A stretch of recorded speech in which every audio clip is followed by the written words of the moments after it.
तो hello and welcome back to Win Science. आज आप देख सकते हो काफ़ी फ्रेश मूड में हूँ। नया चैप्टर नाइन्थ क्लास का स्टार्ट कर रहे हैं जिसका नाम है force and laws of motion. तो you are watching win science and मेरा नाम है स्वानंद। आज के टॉपिक में हम ये नया चैप्टर स्टार्ट कर रहे हैं जो है शायद ninth chapter of ninth class. मतलब बस शायद 12-13 ही चैप्टर्स है तो फिर मतलब ख़त्म ही हो गया है समझो। Twelfth ninth class. इस क्लास में हम इस ग्लास के साथ करेंगे एक एक्टिविटी।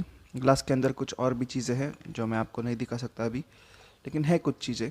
तो उनके साथ एक्टिविटीज़ भी होंगी, बहुत अच्छे अच्छे एग्जांपल्स डिस्कस भी होंगे और आपको मज़ा भी आएगा। तो बिना किसी डीले के शुरू करते हैं। ये this is Win science and you are watching force and laws of motion. Welcome. अब शुरू करते हैं। अब बहुत हो गई बातें। तो मुझे ये बताओ आप लोग कि फोर्स से आप समझते क्या हो। चलो हम इसी चैप्टर के नाम से ही कुछ ना कुछ चीज़ें सीख लेंगे ताकि आपको कोई प्रॉब्लम ही ना आए। तो आप फोर्स से क्या समझते हो और लॉज ऑफ मोशन से क्या समझते हो। फोर्स मतलब क्या होता है। फोर्स मतलब होता है पुश या फिर पुल। अब पुश के कैसा और पुल कैसा। अगर मैंने इस डब्बे को ऐसे आगे पुश किया तो वो मैंने फोर्स लगा रहा हूँ, या फिर आपकी मम्मी ने आपको दुकान से खींच के लाया, चल नहीं मिलेगी चॉकलेट, तो वो हो जाता है एक तरह का पुल। या फिर आप एयरपोर्ट पे जा रहे हो तो आप आपकी बैग पुल करके जाते हो, तो फिर ये हो गया पुश और pull. Force and laws of motion में it can only be explained by describing what happens when a force is applied on to an object. Pushing, hitting and pulling of an object, they are all ways of bringing object in motion. क्या ज्ञान मिला। कुछ भी नहीं, मैं बताता हूँ। जब भी आपको कोई मोशन कॉज करना है तो आपको लगानी पड़ती है फोर्स, और ये जो फोर्स है वो किसी भी ऑब्जेक्ट को मोशन में लाने के लिए एबल है। लेकिन ये जो फोर्स है तो वो लगाने के लिए ना आपको एक तो पुश करना पड़ेगा, हिट करना पड़ेगा, या फिर पुल करना पड़ेगा उस ऑब्जेक्ट को। यहाँ से यहाँ पे पुल करते हुए आएगा। आई होप आप समझ गए होंगे। Force can be use to change the magnitude and velocity of an object, that is to make the object move faster और स्लोअर। चलो ये तो समझ गए। तो फोर्स ये जो आप किसी भी ऑब्जेक्ट को मूव करता है, आप खुद को भी मूव करने के लिए फोर्स ही इस्तेमाल करते हो। और to change its direction of motion, we also know that the force can change the shape and size of an object. तो जो फोर्स है वो किसी भी चीज़ का शेप और साइज़ चेंज कर सकता है। आप कहोगे सर ऐसे कैसे। मैं अगर किसी भी मेटल की चीज़ को ऐसे दबाऊंगा तो क्या वो दब जाएगी। मैं आपको मेटल को दबाने के लिए नहीं कह रहा। मैं आपको कह रहा हूँ आपके घर का आटा ले लो। चलो आटा गूंथ के उसका डो बना लिया, तो डो को जब आप ऐसे दबाओगे तो ऐसे शेप चेंज करेगा, और अगर आप खींचोगे तो अपनी साइज़ भी इंक्रीज़ कर लेगा। उसी तरीके से अब देखो फोर्स लगाने की वजह से कैसे चेंज आ जाता है। तो पहले स्प्रिंग ऐसी थी, फिर बाद में फोर्स लगाए तो स्प्रिंग कुछ इस तरीके की आपको देखने को मिल जाने वाली है। मुझे ऐसे बोलना बहुत ज़्यादा पसंद है, लेकिन चलो मिल जाने वाली है। और उसी का और एक एग्जांपल है, आपने वो जो रबर का बॉल ले लिया, हवा वाला बॉल, उसको ऐसे कंप्रेस किया तो वो ऊपर जाता है थोड़ा सा नीचे, तो तब भी आपको चेंज इन द शेप देखने को मिल जाता है। अब बैलेंस्ड एंड अनबैलेंस्ड फोर्स के बारे में जानेंगे। If the block is pulled from both sides, block कोई भी, चलो ब्लॉक ले लो, pulled from both sides with equal force, the block will not move. Such force is called as balanced force and do not change the state of rest of or of the motion of an object. मतलब क्या balanced force मतलब क्या। अगर आप किसी भी चीज़ को एक फोर्स लगाओगे जोर से तो वो यहाँ वहाँ मूव नहीं होगी। अब इक्वल फोर्स लगाओगे तो उसका एक एग्जांपल मैं आपको 1 मिनट में दे देता हूँ। चलो तो ये मेरे पास ग्लास है, मैंने ग्लास यहाँ पे रख दी। अब इसको एक साइड से मैंने फोर्स लगाया और दूसरी साइड से सेम फोर्स लगाया, मैं जो आपको दिखाता हूँ अभी 1 मिनट में लगाकर।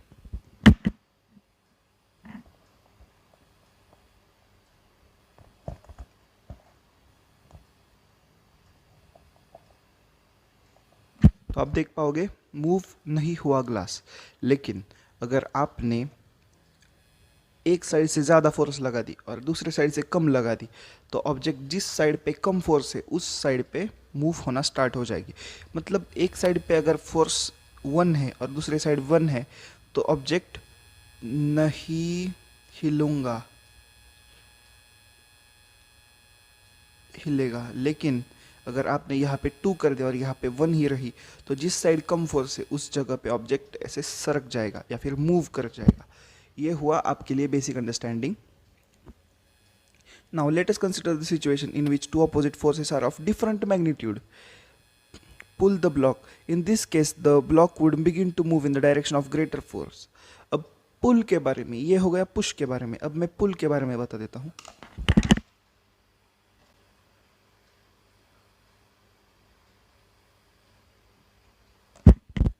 कुछ समझा? एक फिंगर से करता हूँ तो आप समझ लो एक फोर्स है। जब मैं 2 फिंगर्स यूज करूंगा तो आप समझ लो 2 फोर्स है। और मैं पुल कर रहा हूँ, पुश नहीं।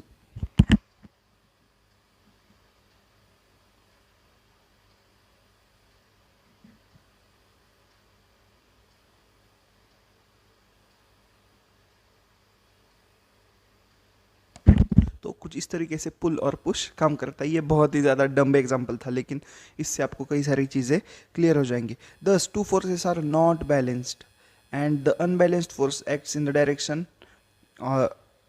Direction the block moves. तो जिस डायरेक्शन में मूव होगा तो उस डायरेक्शन में मूव मतलब फोर्स लग जाएगा।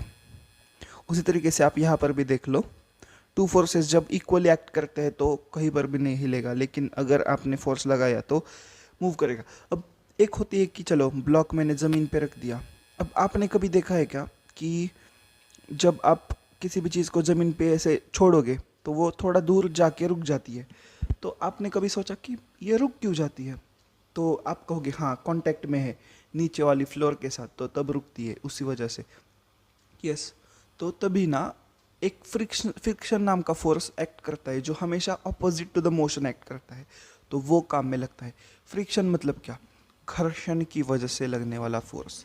जब मैं ऐसे ऐसे हाथ मेरे मूव करता हूँ तो वो एक फ्रिक्शन की वजह से एक दूसरे के साथ घिसते हैं और मोशन को रिस्ट्रिक्ट करते हैं। उसी तरीके से आप जब गाड़ी चलाते हो रोड पे तो कुछ हद तक ऑटोमेटिकली अपनी स्पीड से चलेगा। आपने कीज़ बंद कर दी तो गाड़ी धीरे धीरे जाके एक टाइम पे रुक जाएगा।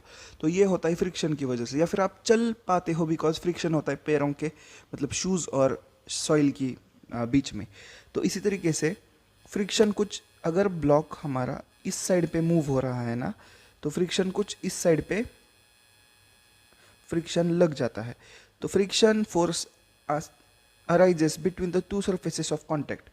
जहाँ पे 2 सरफेसेस कॉन्टैक्ट में है वहाँ पे आपको फ्रिक्शन देखने को मिल जाता है बच्चों। यस, तो देखो ये दीदी है, ये भैया है, और ये दोनों ब्लॉक को इस डायरेक्शन में ढकेल रहे हैं, तभी force of friction opposite direction में लगता हुआ आपको दिख जाएगा। Balanced and unbalanced force. if the children push the box harder, still the pushing force becomes bigger than the frictional force। अब देखो कोई भी चीज़ आपको मूव करनी है, चलो तो कोई भी चीज़ मतलब ये आपको मूव कराना है यहाँ से यहाँ, ये आपको मूव कराना है यहाँ से यहाँ। तो आपको एक, अब देखो फ्रिक्शन तो अगर मैंने यहाँ से यहाँ मूव किया तो फ्रिक्शन अपोजिट साइड में लगेगा, लेकिन जब मेरा यहाँ से यहाँ धकेलने वाला फोर्स ज़्यादा होगा जो कि है, तभी तो ऑब्जेक्ट मूव करने लगेगा। अगर मेरा फोर्स एग्जैक्टली इक्वल है ना, देखो इक्वल फोर्स है, मैं लगा रहा हूँ फोर्स, आपको दिख नहीं रहा होगा लेकिन लगा रहा हूँ, लेकिन जो फ्रिक्शन है ना उसके एग्जैक्टली इक्वल फोर्स में लगा रहा हूँ, तभी ये देखो मूव नहीं हो रहा। लेकिन जब मैं स्पीड थोड़ा ज़्यादा फोर्स लगाऊंगा तो वो आगे, अरे फूट जाता अभी, तो वो आगे मूव करने लग जाता है। This was the cheapest explanation, लेकिन ये आपके लिए बहुत ज़्यादा इंपॉर्टेंट है। तो फ्रिक्शन का एक लिमिटेड फोर्स है, उसको एक बार आपने क्रॉस कर दिया तभी मोशन पॉसिबल हो जाता है।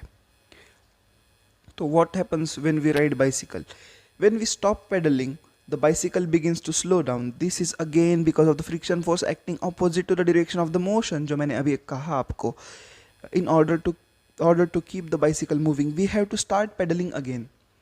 मैं सुबह ना साइकिलिंग पे जाता हूँ, तो तब भी अगर मैं नॉर्मल रोड पे भी चल रहा हूँ और मैंने पेडलिंग रोक दी तो ये कुछ आगे जाएगी साइकिल, फिर रुक जाएगी। तो ये जो रुक जाना है तो ये होता है बिकॉज टायर के साथ फ्रिक्शन चल रहा है रोड का, और वो जो फ्रिक्शन है वो हमेशा मेन मोशन को अपोज करता है। तो इस वजह से गाड़ी या फिर साइकिल या फिर फोर व्हीलर रुक जाती है। एक बार मोशन में आने के बाद ब्रेक पेडलिंग स्टॉप किया या फिर इंजन ऑफ किया तो an object moves with an uniform velocity when forces acting on the object are balanced and there is no net external force on it. Sir no net external force मतलब क्या, पता नहीं चला। I am there, I am there, I am there. अब देखो, ये जो गाड़ी है ना वो यहाँ पे चल रही है इस फोर्स से, फ्रिक्शन का फोर्स एफ आर है और कोई एक्सटर्नल फोर्स नहीं लग रहा।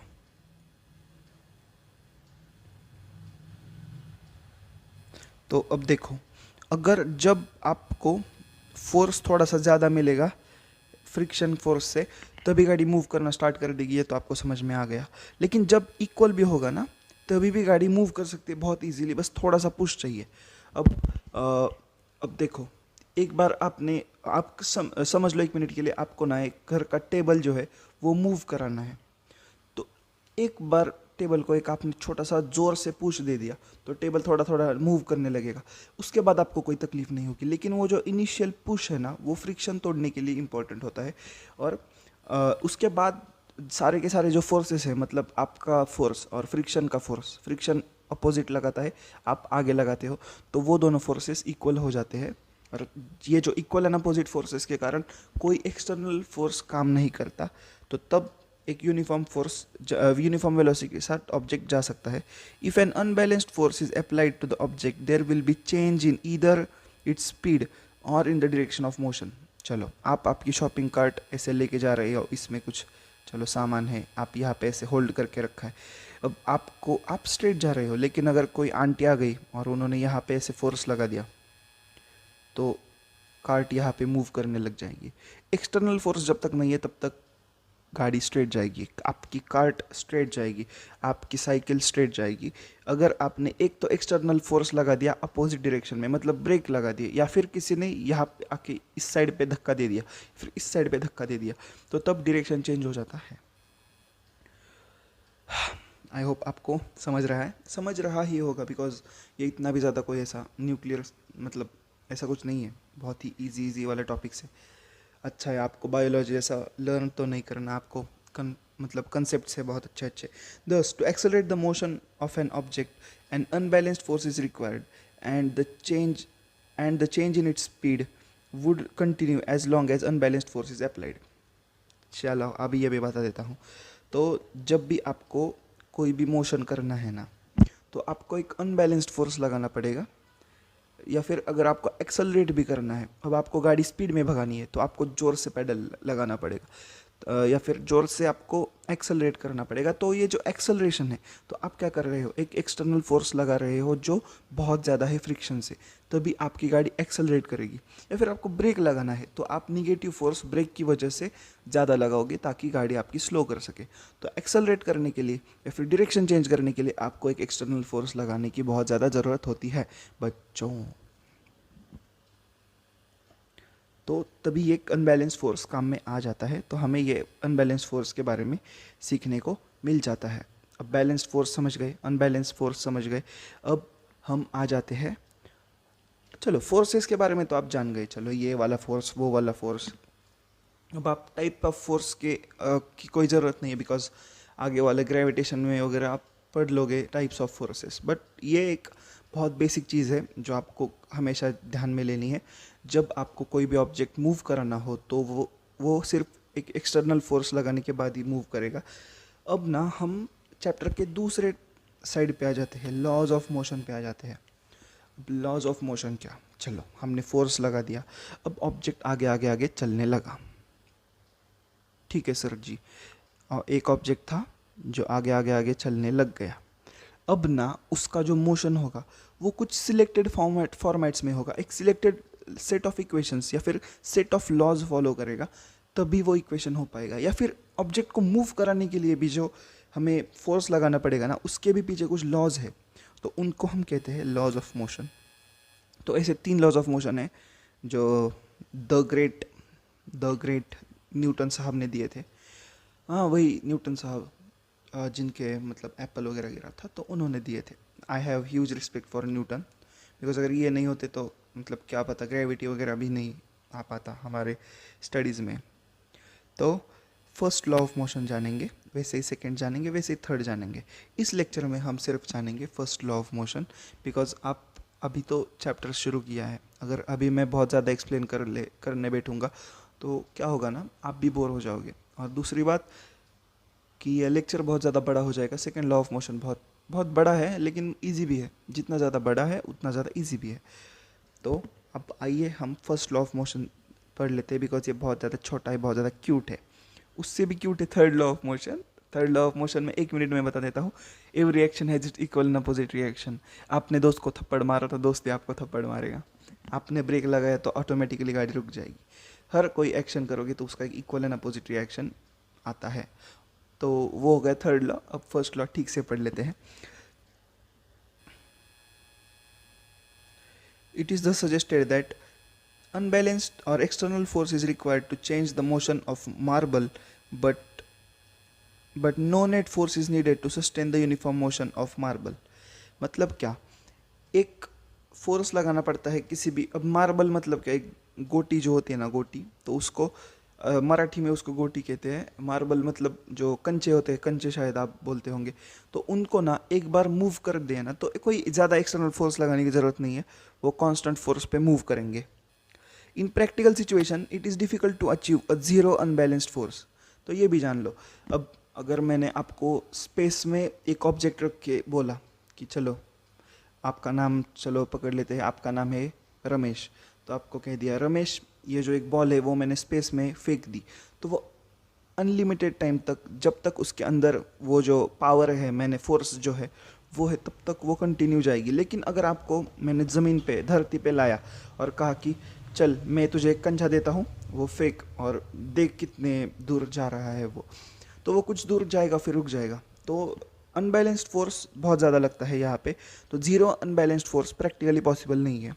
This is because the presence of frictional force acting opposite to the direction of motion. तो फ्रिक्शन फोर्स के कारण, फ्रिक्शन सबसे ज़्यादा लॉस मेकिंग चीज़ है लेकिन कई बार हेल्पफुल, बहुत ज़्यादा हेल्पफुल है। मैं ये पेन होल्ड कर पा रहा हूँ मेरे हाथ में बिकॉज इसमें फ्रिक्शन लग रहा है। आइए 10, in practice the marble stops after travelling some distance. जो मैंने आपको कहा। अब फर्स्ट लॉ ऑफ मोशन में क्या, चलो मैंने ये आपको मार्बल दे दी और मैंने आपको कहा चल भाई रमेश मार्बल को इस ऐसे रैंप से, एक रैंप से फेंक और दूसरे रैंप पे देख कितना ऊपर जा रहा है।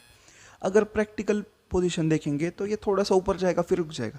लेकिन अगर आपने फिजिक्स का एक ऐसा इन्वेंशन कर दिया जिसके अंदर जो ज़ीरो प्रैक्टिकल मतलब ज़ीरो अनबैलेंस्ड फोर्स वाला कोई मशीन कर लिया और उसके अंदर अगर आपने बॉल ऐसे छोड़ा तो वो ऊपर भी उतनी ही जाएगी जितनी नीचे छोड़ी गई है।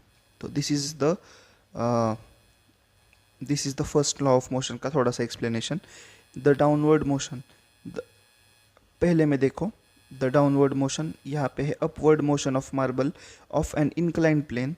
और ये जो सी है, सी डायग्राम, उसमें द डबल इंक्लाइंड प्लेन। तो डबल इंक्लाइंड प्लेन कुछ इस तरीके का होता है, एक साइड पे ये इंक्लिनेशन, दूसरे साइड पे ये inclination.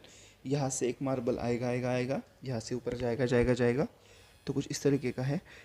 Newton further studied Galileo's ideas on force and motion and presented 3 fundamental laws that govern the motion of an object. These 3 laws are known as Newton's law of motion. तो Galileo साहब भी एक बहुत great scientist थे। शायद वही थे जिन्होंने कहा कि जो हमारी पृथ्वी है तो वो सन के अराउंड घूमती है, तो वही है शायद गैलीलियो जी।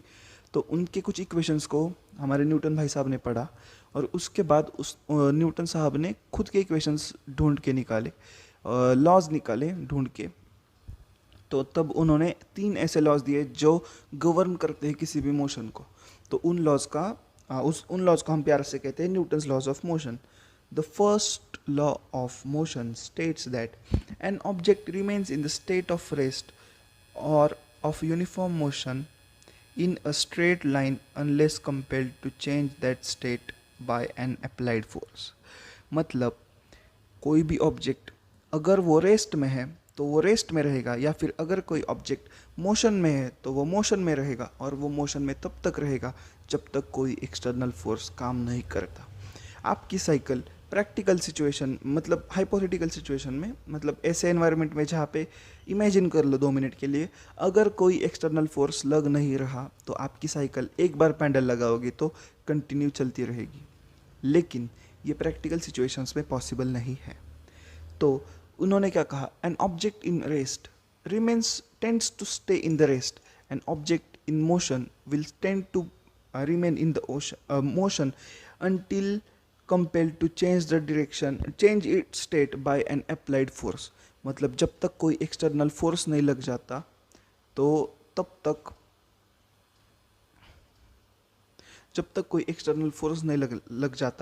तब तक बॉडी अपना, अगर वो रेस्ट में है या फिर अपनी कंटिन्यू मोशन में है तो वो अपनी स्टेट नहीं छोड़ेगा। लेकिन एक बार एक्सटर्नल फोर्स लग गया तब चेंज हो सकता है। तो इसका प्रैक्टिकल लाइफ में आप कोई एग्जांपल देख नहीं सकते, लेकिन अगर आपने कभी स्पेस के बारे में ज़्यादा इंटरेस्ट होगा ना, तो अगर आपने स्पेस में कोई चीज़ ऐसे ढकेल दी तो वो कंटिन्यू इनफाइनाइट टाइम के लिए जाएगी, बिकॉज वहाँ पे कोई बहुत कम फ्रिक्शन होता है। तो कुछ इस तरीके का लॉ है। आप ज़्यादा दूर मत जाओ। देखो जैसे मैं आलसी हूँ तो मुझे जब तक कोई एक एक्सटर्नल फोर्स नहीं आता और कहता अरे उठ जा कुछ काम कर, तब तक मैं काम नहीं करूँगा, क्योंकि हर किसी को स्टेबल होना है। या फिर अगर मैं साइकिल चला रहा हूँ, अगर फ्रिक्शन नहीं होगा तो कंटिन्यूसली साइकिल चलता रहेगा। या फिर अगर मैंने दोस्त की तरफ नहीं, चलो मैंने ऐसे ज़मीन पे एक बॉल रोल कर दी तो वो इनफाइनाइट टाइम के लिए रोल करती जाएगी। इमेजिन कर लो इमेजिनरी सिचुएशन में। तो इस तरीके का है हमारा first law of motion. In other word all objects resist the change in the state of motion. मतलब हर कोई ऑब्जेक्ट खुद स्टेबल होना चाहता है, ज़्यादा यहाँ वहाँ उछलना नहीं चाहता। In a quantitative way the tendency of undisturbed objects to stay at the rest और to keep moving with the same velocity is called as inertia.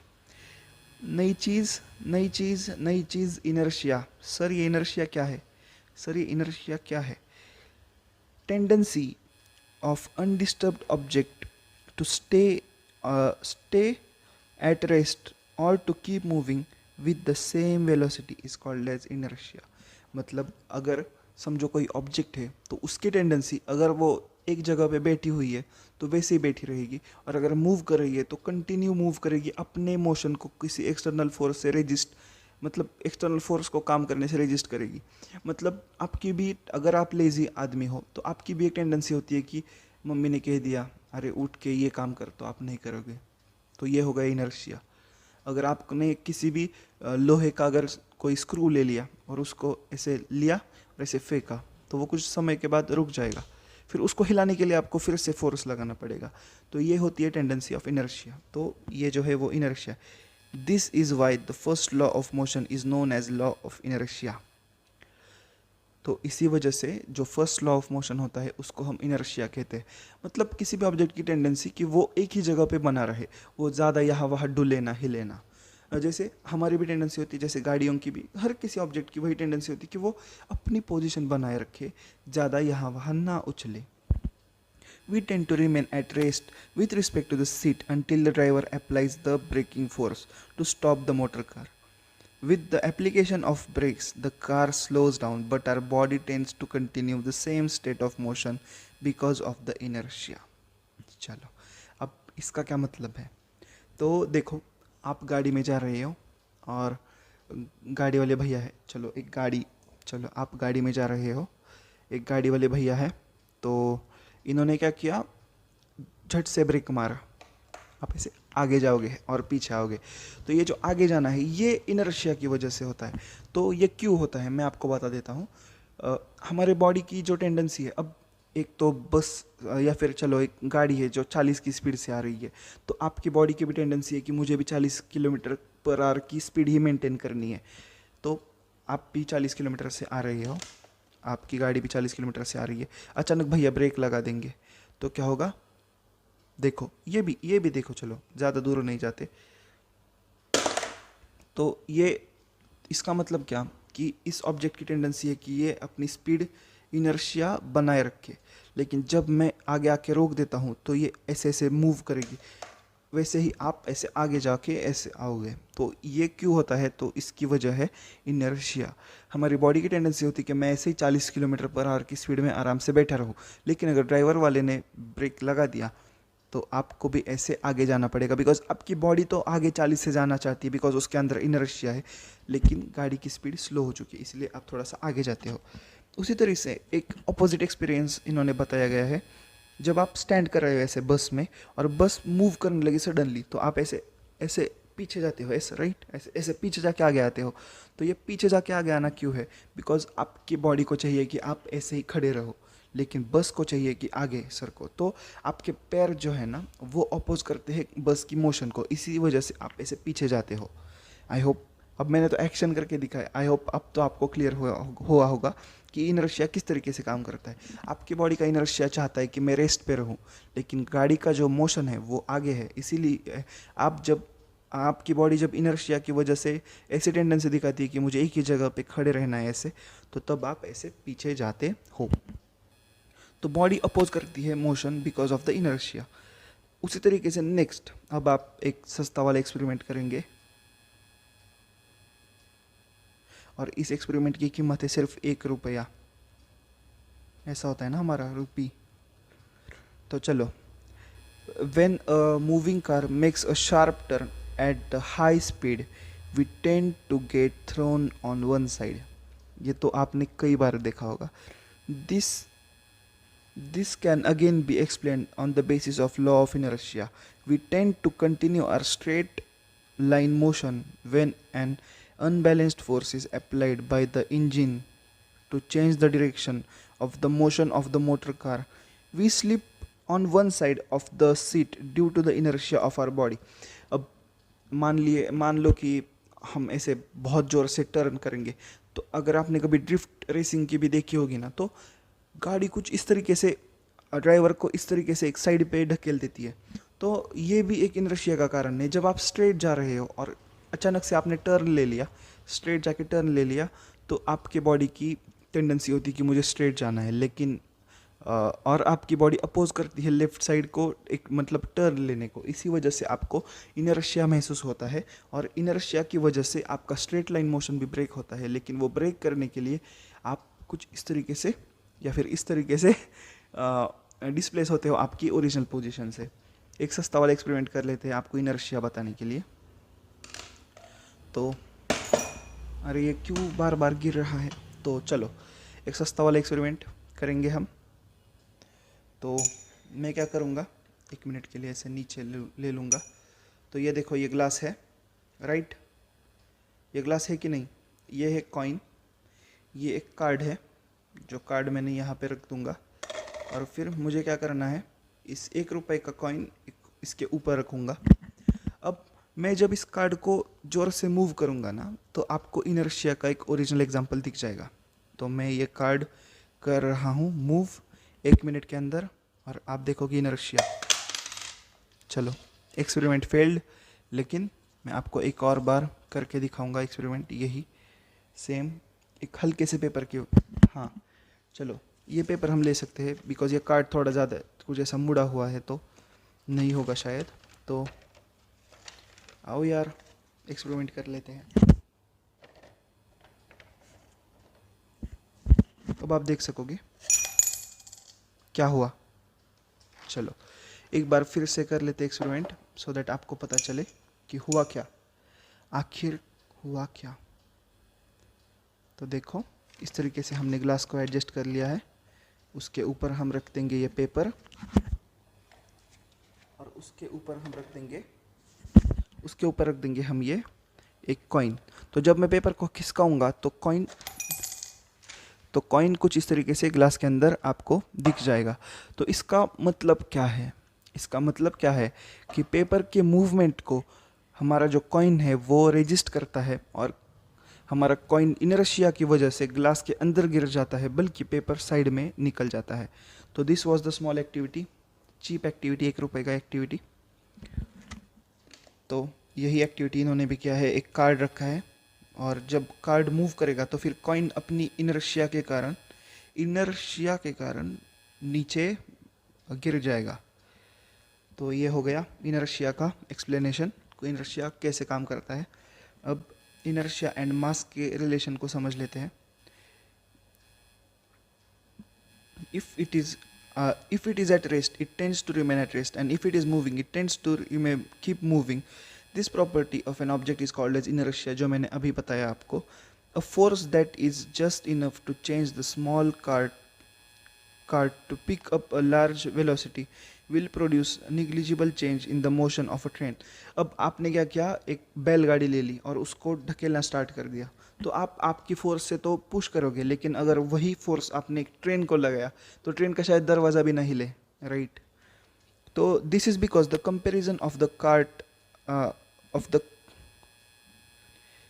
because in comparison to the cart, the train has much less tendency to give its state of motion. मतलब क्या कि cart का जो tendency of movement है और जो train का tendency है कि वो मोशन में आ जाए, उनमें बहुत ज़्यादा डिफरेंस है। ट्रेन इतना ज़्यादा नहीं मूव करना चाहेगा, लेकिन कार्ट तो मूव करेगा बिकॉज कार्ट हल्का है। Accordingly we say that train has more inertia than cart, right. Inertia मतलब लेजीनेस किस में ज़्यादा है, तो ट्रेन में ऑब्वियसली ज़्यादा है बिकॉज ट्रेन मोटा है। क्लियरली द हेवियर और more massy objects offer larger inertias. समझ लो, हेवियर और मोर मैसिव ऑब्जेक्ट्स मतलब जो ज़्यादा भारी ऑब्जेक्ट्स जो फिर जो ज़्यादा मतलब मोटे मोटे ऑब्जेक्ट्स हैं, तो वो ज़्यादा इनर्शिया होता है उनके अंदर छोटे ऑब्जेक्ट्स के कंपैरिजन में। Quantitatively the inertia of an object is measured by its mass, मतलब इनर्शिया जो है वो मास की मदद से ही मेजर होता है। आपको वो ये 11th स्टैंडर्ड में आ जाएगा, रोटेशनल मोशन में इनर्शिया किस तरीके से कैलकुलेट किया जाता है, I=mr², उसमें भी मास ही आता है। Thus we may relate the inertia and mass as follows. तो ये रिलेशन अब हम समझेंगे, ये बंधन क्या कहलाता है। Inertia is natural tendency of an object to resist the change in the state of motion of rest or the rest. The mass of an object is measure of its inertia, मतलब मास जो है वो inertia का ही major है। तो मैं आपको एक छोटा सा एक लाइन का बस 3 अक्षरों का एक इक्वेशन देना चाहूँगा जो आपको हमेशा के लिए याद रखना है। Inertia is directly proportional to mass. Inertia और मास बहुत ज़्यादा सिमिलर चीज़ें हैं, मतलब ऑलमोस्ट सिमिलर चीज़ें हैं। The mass of an object is a measure of its inertia, मतलब जो मास है ना वो हम यूज़ करेंगे किसी भी बॉडी का इनर्शिया काउंट करने के लिए। मतलब जितना ज़्यादा मास होगा उतना ज़्यादा इनर्शिया होगा। तो आप कहोगे ठीक है सर, थैंक यू, यहाँ तक तो समझ में आ गया। लेकिन सर हमें ये नहीं समझ में आ गया कि सर इनर्शिया और मास रिलेटेड तो है, लेकिन फिर आप कहोगे कि टेंडेंसी भी है कि मतलब ये इनर्शिया ऐसी टेंडेंसी भी करती है कि मूवमेंट को रेजिस्ट कर सके, तो क्या मास भी मूवमेंट को रेजिस्ट करता है? तो मैं इसके लिए एक बहुत सिंपल एग्जांपल देना चाहूँगा। जो छोटी बोट्स होती है और जो बड़ी बड़ी बोट्स होती है, कौन सी बोट्स ज़्यादा फास्ट मूव करेगी? छोटी बोट्स। मतलब कौन ज़्यादा मोशन को रेजिस्ट कर रहा है? बड़ी बोट्स। तो जो बड़े मास वाले ऑब्जेक्ट्स है वो ज़्यादा से ज़्यादा मोशन के अगेंस्ट होंगे। अब आ जाते हैं हम क्वेश्चंस पे, प्यारे प्यारे क्वेश्चंस जिनकी मदद से आपको बहुत सारी चीज़ें क्लियर होने वाली है। विच of the following has more inertia, a rubber ball and a stone of a same size. A rubber ball या फिर एक पत्थर जिसका साइज सेम है। तो मुझे आप बताओ जिसका ज़्यादा मास होगा। स्टोन का मास आई गेस ज़्यादा होगा रबर बॉल की कंपैरिजन में, तो स्टोन का ज़्यादा होगा। A bicycle and a train, अब आप बताओ जो ज़्यादा मास वाला होगा उसका। तो बाइसिकल कैंसिल हुआ, ये कैंसिल हुआ। अब 5 रुपी कॉइन और 1 रुपी कॉइन, अब आप मेजर करके देख लो। प्रैक्टिकली तो इक्वल ही होंगे शायद, बिकॉज नया वाला 5 रुपी का कॉइन वो गोल्डन कलर का वो लाइट है, लेकिन एक्चुअली जो पुराना वाला 5 रुपी का कॉइन है ना वो ऐसे डबल लेयर वाला आता है, तो वो ज़्यादा थिक होगा। तो ये which of the following is, हाँ अभी तो सॉल्व किया। In the following example try to identify the number of times the velocity ball changes. A football player kicks the football to another player, his team, who kicks the ball towards the goal. The goalkeeper of the opposite team collects the football, okay, and kicks it towards the player of his own. तो चलो अब मुझे बताओ कितनी बार हुआ है. Identify the agent supplying the force in this case. Agent supplying the force in this case is the player itself. लेकिन कितनी बार मतलब वेलोसिटी चेंज की है, तो 1, 2 और 3 बार वेलोसिटी चेंज की गई है. Explain why some of the leaves may get detached from the tree if we vigorously shake the branch. इसका भी वजह है inertia. जो leaves है वो tend to oppose the force of tree, तो इस वजह से वो झड़ के नीचे गिर जाएंगे. Why do you fall in forward direction when the bus brakes to stop and fall backward when the accelerate from rest? तो पहले fall backward when accelerates, तो पहले stop वाला देखेंगे और दूसरा वाला देखेंगे कि एक्सेलरेट. तो जब आप स्टॉप करोगे, चलो आपने जब बस स्टॉप किया, लेकिन आपके बॉडी की टेंडेंसी है कि वो मोशन ही करती रहे, इसी वजह से आप फॉरवर्ड मूव करोगे. Because your body has tendency to move forward. और एक्सेलरेट करोगे तो your body has tendency to stop. लेकिन आपके फीट के नीचे जो गाड़ी है, मतलब जो बस है, उसकी टेंडेंसी है कि वो मूव करे, तो उस वजह से आप बैकवर्ड मूव कर जाओगे. अब आते हैं सेकेंड लॉ ऑफ मोशन, वो हम डिस्कस करेंगे नेक्स्ट क्लास में.